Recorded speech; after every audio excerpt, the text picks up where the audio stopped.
జై శ్రీరామ్. హర మహాదేవ శంభో శంకర. మనందరికీ తెలిసినటువంటి విషయమే. గత ఫిబ్రవరి 8, 2025 నాడు జరిగినటువంటి రామరాజ్యం సంస్థ రాఘవరెడ్డి ఒక ఉన్మాద చర్య చేశాడు. అది ప్రతి ఒక్క హిందువు కూడా ఖండించదగ్గ విషయం. అలాగే రాఘవరెడ్డి రామరాజ్యం పేరుతో సంస్థతో చేసినటువంటి ఒక దుష్కార్య చర్య ఏందనంటే, సనాతన ధర్మంలో అర్చక స్వాములకి ఎంతో విలువ ఉంది. అలాంటి స్వామివారి పైన దాడి జరగడం అనేటువంటి చాలా బాధాకరమైనటువంటి విషయమే. నేను కూడా నిన్న మొన్న టీవీ ఛానల్స్ లో కూడా ఇదే అంశాన్ని ప్రస్తావిస్తూ ఖండించడం కూడా జరిగింది. అయితే శ్రీరామరాజ్యం హిందుత్వ చైతన్య వేదిక ట్రస్ట్ మన అంబావతుల అండకొండ రాముడు వ్యవస్థాపక అధ్యక్షులు. చాలా మంది రామరాజ్యం కనపడగానే శ్రీరామరాజ్యం ట్రస్ట్ చేసిందని, ఇది అండకొండ రాముడికి సంబంధించినటువంటి సంస్థగా భావించేసి చాలా మంది ఉగ్ర ఆవేశాలు పొందారు. చాలా మంది కాల్ చేశారు. చాలా మంది రామరాజ్యంనే శ్రీరామరాజ్యం సంస్థగా సంబోధిస్తూ ఆయా ఛానల్స్ లో కూడా మాట్లాడారు. వాటన్నిటికీ మా ప్రధాన కార్యదర్శి గారు అశ్విని గారు కూడా రిప్లై ఇచ్చుకుంటూ శ్రీరామరాజ్యం హిందుత్వ చైతన్య వేదిక ట్రస్ట్, దాని షార్ట్కట్ లో శ్రీరామరాజ్యం ట్రస్ట్ అని పిలుచుకుంటుంటారు. అయితే రామరాజ్యం శ్రీరామరాజ్యం అనేటువంటి వేరు వేరండి అనేటువంటి మేము ఎక్స్ప్లెయిన్ ఇచ్చాము. నేను కూడా పోస్ట్ పెట్టేసి ఆ రంగరాజన స్వామి వారికి మద్దతు తెలపడం జరిగింది. అయితే రామరాజ్యం సంస్థ పేరుతో వీర రాఘవరెడ్డి గారు చేసినటువంటి ఏదైతే చిలుకూరు బాలాజీ స్వామి వారి ఆలయ ప్రధాన అర్చకుడిపై చేసినటువంటి దాడికి గల కారణాలు ఏమిటి అనేది ఒకసారి విశ్లేషణ చేద్దాం. అసలు రామరాజ్యం వీర రాఘవరెడ్డి గారికి ఆయన ఏదైతే స్వామివారి దగ్గరికి వెళ్ళేసి గోత్రాలదు, రాముల వారి గోత్రాలు మీకు తెలియవా, నువ్వు తెలియనటువంటి వ్యక్తివి, నువ్వు ఎలా అర్చకుడుగా ఉన్నావు అంటూ ప్రశ్నలు లేవనెత్తుతూ అగౌరవంగా అమర్యాదగా మాట్లాడిన తీరును ప్రతి ఒక్కరు ఖండించాల్సిందే. అయితే రామరాజ్యం వీర రాఘవరెడ్డి గారికి ఇంత అసహనం వచ్చడానికి గల కారణాలు ఏమిటి? కారణాలు ఏమేమి ఉంటాయి? భద్రాచలంలో రాముల వారి గోత్రాలు ఇంకా ఇప్పటి వరకు కూడా ఎవరు తేల్చుకోకుండా శ్రీరామనవమి వస్తే భద్రాచలంలో రాముల వారి కళ్యాణం జరగట్లేదు, రాముల వారి గోత్రాలు తప్పు చెప్తున్నారు అని అసహనం చెంది ఇంకా తేల్చలేదనేసి ముసుగులో దాడి చేసిందా? ముసుగులో దాడి జరిగిందా? లేదండి, మేము జగద్గురుల వారికి రామరాజ్యం అనేటువంటి సంస్థ పెట్టుకున్నటువంటి వీర రాఘవరెడ్డికి ఈ సందేహాలు వచ్చి ఎవరి దగ్గరికి వెళ్ళినా కూడా ప్రయోజనం లేదు అనుకొని ఈ దాడి చేశారా? లేదంటే జగద్గురుల వారి దగ్గరికి వెళితే, ఆచార్యుల దగ్గరికి వెళితే ఈ సమస్య తేలేది కాదు, ఎందుకంటే నాకు బలగం లేదా, నీకు బలగం లేదు, నీకు సైన్యం లేదు అనుకొని తీసి పడేస్తారు అని అనుకొని నా సైన్యం ఏమిటి, నా బలం ఏమిటని యావత్ హిందూ సమాజాన్ని చూపించడానికి తెలంగాణ రాష్ట్రంలో ఎంతో ప్రసిద్ధిగాంచినటువంటి చిలుకూరు బాలాజీ స్వామి దేవస్థానాన్ని ఎంచుకొని ప్రధాన అర్చకులపైన దాడి చేశారా? జగద్గురువుల వారు భద్రాచల విషయంలో ఇంకా సమస్యను తీర్చలేదు కాబట్టి అసహనం చెంది ఈ విధమైన ఏమైనా చర్య చేశారా?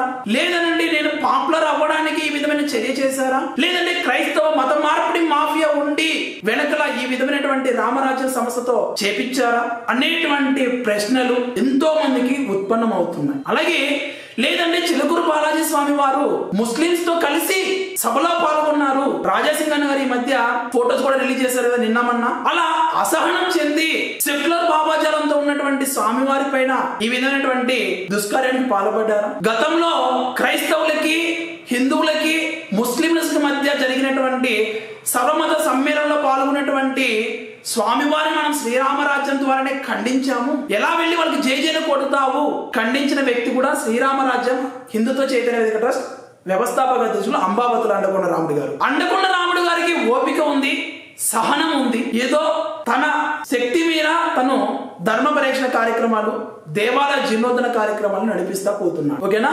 అయితే ఈ రామరాజ్య సంస్థ రఘువీరారెడ్డి గారు చాలా ఆవేశానికి ఫ్రస్ట్రేట్ అయిపోయినాడు. అసలు ఫ్రస్ట్రేట్ అయిపోయి స్వామివారిని ఎంచుకొని ఈ రోజు యావత్ సమాజాన్ని కలకలం లేపారు. ఈ రోజు అర్చక స్వామి వారి పైన జరిగినటువంటి దాడిని యావత్ హిందూ సమాజంపై జరిగిన దాడిగా భావించాల్సి వస్తుంది. ఎందుకంటే ఆయన కనుక సరైనటువంటి పద్ధతిలో జగద్గురుల వారికి ఒక రిప్రజెంటేషన్ ఇచ్చి ఆమ్నాయ పీఠాలు కానీ లేదంటే సంప్రదాయం లేదంటే వైష్ణవ సంప్రదాయంలో కనుక వస్తే వైష్ణవ సంప్రదాయం సంబంధించినటువంటి ఆచరణలు ఉన్నారు కదా, వాళ్ళ దగ్గరికి వెళ్ళి అయ్యా మీరు జగద్గురుగా పిలువబడుతున్నారు, సనాతన ధర్మాన్ని మీరు పరిరక్షించడానికి వచ్చినారు, సన్యాసం తీసుకున్నారు, ఈ రోజు నాకు ఈ రకమైనటువంటి సందేహాలు ఉన్నాయి, భద్రాచలంలో రాముడు వారి గోత్రం ఏంటో అనేటువంటి రామనవమి వచ్చినప్పుడు అనుకోండి చాలా మంది గగ్గోలు పెడుతున్నారు.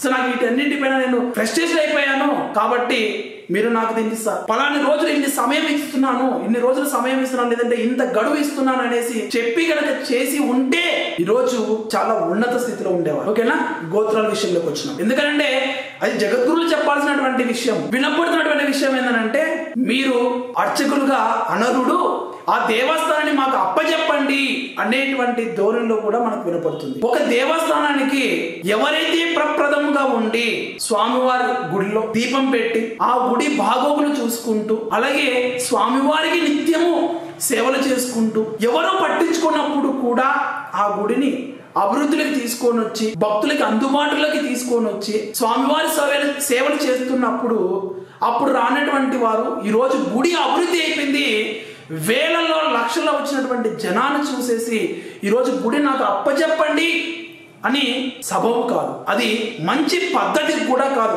రామరాజ్యం పెట్టుకున్నాం అంటే రాములు వారు ధర్మమే పాటించారు, శ్రీరామచంద్ర ప్రభు వారు ధర్మం పాటించారు. ధర్మం ఎప్పుడైతే తప్పామనుకో రామరాజ్యం పెట్టుకున్నా శ్రీరామరాజ్యం పెట్టుకున్నా లేదంటే ఏ హిందూ సంస్థ పెట్టుకున్నా కూడా ధర్మం తప్పితే ధర్మ పరిరక్షణకు అనర్హులే. ఓకేనా, సో ఈ పాయింట్ గుర్తు పెట్టుకోండి. ఇప్పుడు మీరు అది అడగడం అనేటువంటి సబబు కాదు. నెక్స్ట్, మీరు అలాగే అర్చక స్వామికి అనేటువంటిది మనం చాలా గౌరవం ఇవ్వాలి. ఇప్పుడు గ్రామాలలో అర్చకులు దేవాలయంలో పూజలు చేయాలన్నా కూడా చాలా గడ్డు కాలం ఉంది. ఎందుకంటే వాళ్ళకి పిల్లనిచ్చే నాదులు కూడా లేదు, సరైనటువంటి వాళ్ళ కుటుంబ పోషణకి చెప్పలేము, నడవదు.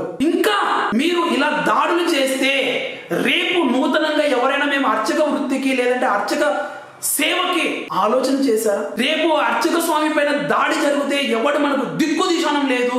ఈరోజు స్వామి వారి పేరు ప్రఖ్యాతులు కలిగినటువంటి సిఎస్ రంగనాథ స్వామి వారు కాబట్టి ఎన్ని మీడియాలు ఈ ఆఖరికి సీఎం తెలంగాణ రాష్ట్ర సీఎం కూడా రెస్పాండ్ అయినారు. అయితే ఆంధ్రప్రదేశ్ రాష్ట్రం ఎక్కడో రీసెంట్ గా జరిగినటువంటి ఒక అర్చక స్వామి వెళ్ళి ఒక క్రైస్తవుడికి ప్రసాదం పెడితే చిన్నపిల్లడు క్రైస్తవుడు తెలియదు, ఆ స్వామి గొడ్డు బాధిన ఇంత పబ్లిసిటీ రాలేదు. ఇలా రానటువంటి ఎన్నో దేవాలయాలు ఉన్నాయి కదా, స్వామిలో అర్చక స్వామిలో దాడులు జరుగుతూనే ఉన్నాయి కదా.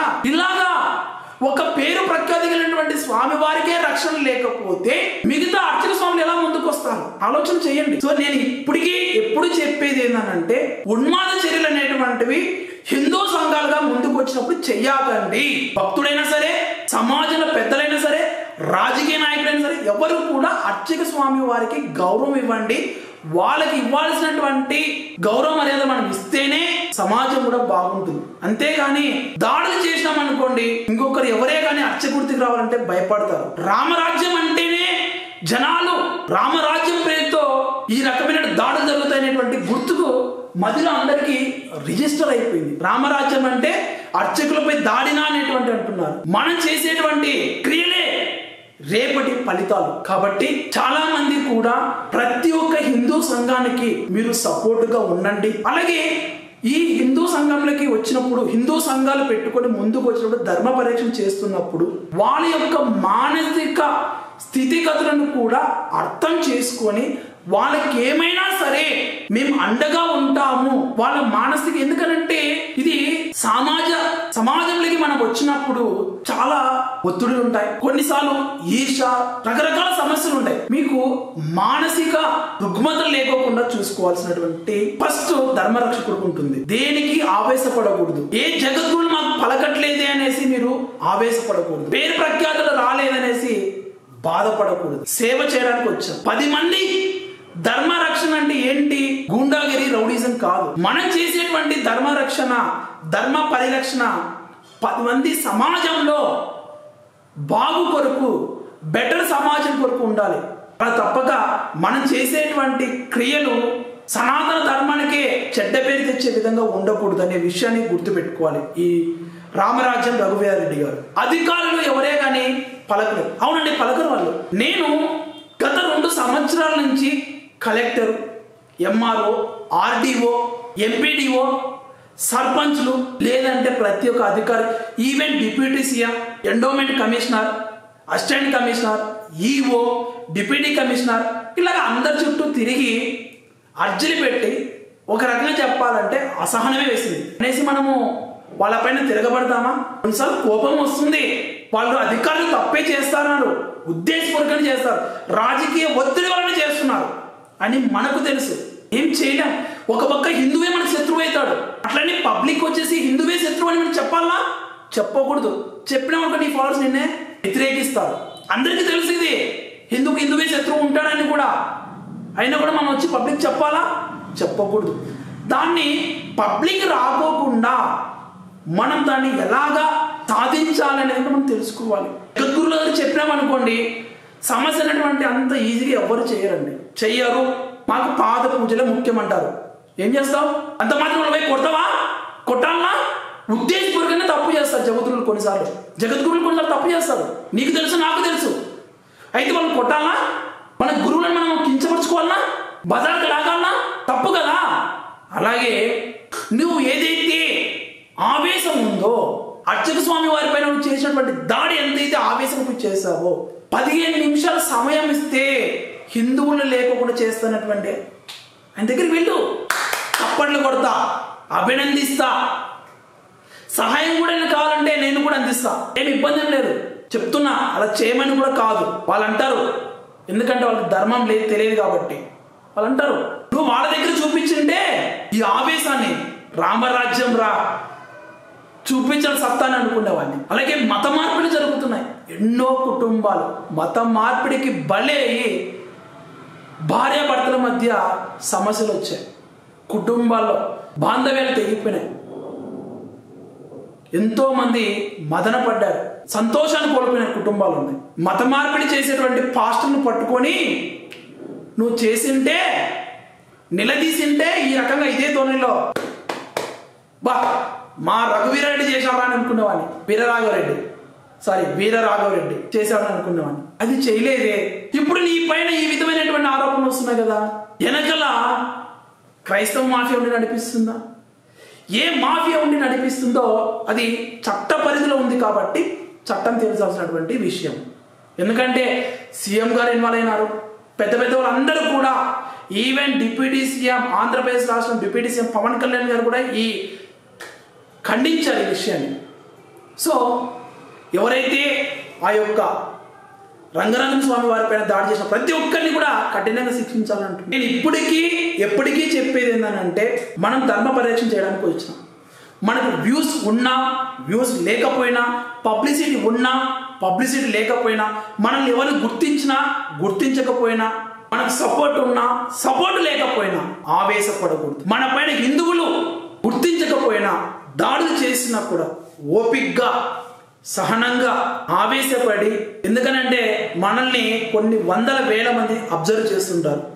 ప్రతి ఒక్కరికి మనం ఆదర్శంగా నిలబడాలి. కొన్నిసార్లు మనకు తెలుసు రాజకీయాలు జరుగుతాయి, జరిగి తీరుతాయి, రాజకీయాలే చేస్తారు, హిందూ సంఘంలో జరుగుతాయి, ఏం తప్పేమీ లేదు, జగమెరిగిన సత్యం. అయినా కూడా మనం ఫ్రస్ట్రేట్ అవ్వాలా? అవసరమే లేదు.